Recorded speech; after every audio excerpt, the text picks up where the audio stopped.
ایک ایسی بات میں آپ سے عرض کروں جو شاید بہت کم لوگ اس پر غور کرتے ہیں. میں ہوں اور آپ ہیں جی، دو لوگ ہیں نا. اب اگر سارا کھانا پینا میں کھاؤں اور آپ کو میں کچھ نہ دوں تو ہوگا کیا؟ میں تو طاقتور ہو جاؤں گا، آپ کیا ہوں گے؟ کمزور ہو جائیں گے. اور سارا کچھ میں اپنے لیے کروں اور آپ کو کچھ بھی نہ دوں تو دھیرے دھیرے مر جاؤں گا. تو جب انسان میں دو چیزیں ہیں، جسم ہے اور روح ہے، تو وہ اگر ساری خوراک اور سب کچھ اگر جسم کے لیے کرے گا تو روح کا کیا بنے گا؟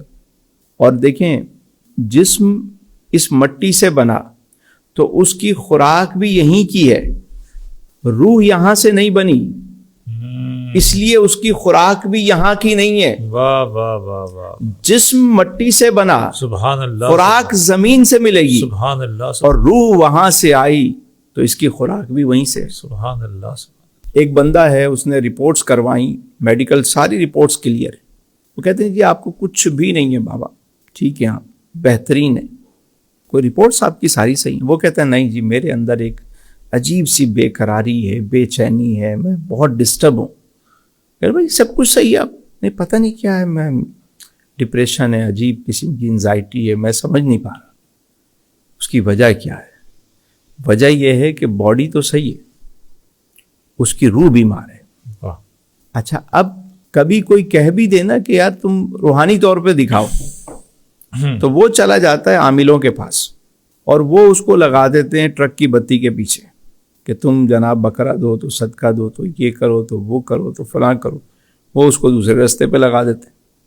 اصل معاملہ یہ ہے کہ روح بیمار ہے اور روح کو خوراک چاہیے، اور اس کی خوراک اللہ کا ذکر ہے.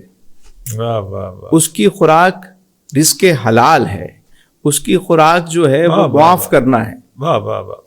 روح کی جو خوراک ہے کہ بانٹنا ہے، اللہ کی راہ میں دینے والا بننا ہے.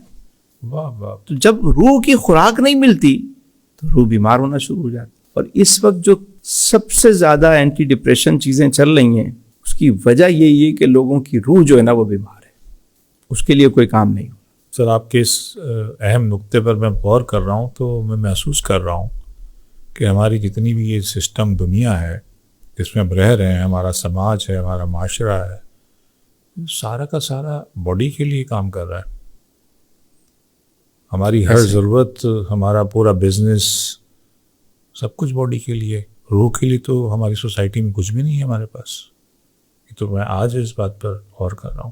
اور علی بھائی آنے والے ٹائم میں آپ دیکھیے گا کہ دنیا میں جو سب سے بڑا مسئلہ اور چیلنج کھڑا ہونے جا رہا ہے نا، اور وہ ہے آپ کا مینٹل سکون. سکون دو طرح کے ہوتے ہیں، جی، اطمینان قلب، ذہنی سکون. قلبی سکون سے تو دنیا پہلے ہی واقف نہیں تھی، بلکہ اچھے بھلے لوگ واقف نہیں ہوتے کہ قلبی اطمینان کیا ہے، اطمینان قلب کیا ہے، نفس مطمئنہ کیا ہے، اس کے بارے میں تو انہیں پتہ ہی نہیں ہوتا. مینٹل جو سکون تھا وہ بھی اب ختم ہو گیا، اللہ. گیجٹس کی وجہ سے، یہ میٹاورس کی وجہ سے، یہ ویب 3 کی وجہ سے، یہ 5G کی وجہ سے، یہ جو اب چیٹ جی پی ٹی اور پتہ نہیں الا بلا کیا دنیا میں چیزیں آنا شروع ہو گئیں. تو اب ایک مصنوعی زندگی جو انسان جس میں ہر وقت منہمک ہے، تو اب اندر کا سکون تو پہلے ہی نہیں تھا، مینٹل سکون بھی ختم ہو گیا. تو آنے والے دنوں میں جو سب سے بڑا چیلنج آنے والا ہے، جو آ چکا ہے بلکہ، مینٹل ہیلتھ. لوگ مینٹلی طور پر ڈسٹرب ہے.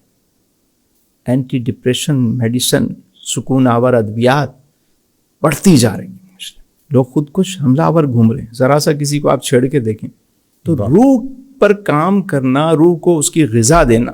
روحانی غذا کیا ہے؟ نماز ہے، قرآن ہے، اللہ کا ذکر ہے، خیر کے کام ہیں، معاف کرنا ہے، سچ بولنا ہے، ٹھیک ہے، بے ضرر ہونا ہے، بے غرض ہونا ہے. یہ ساری روح کی غذائیں. واہ.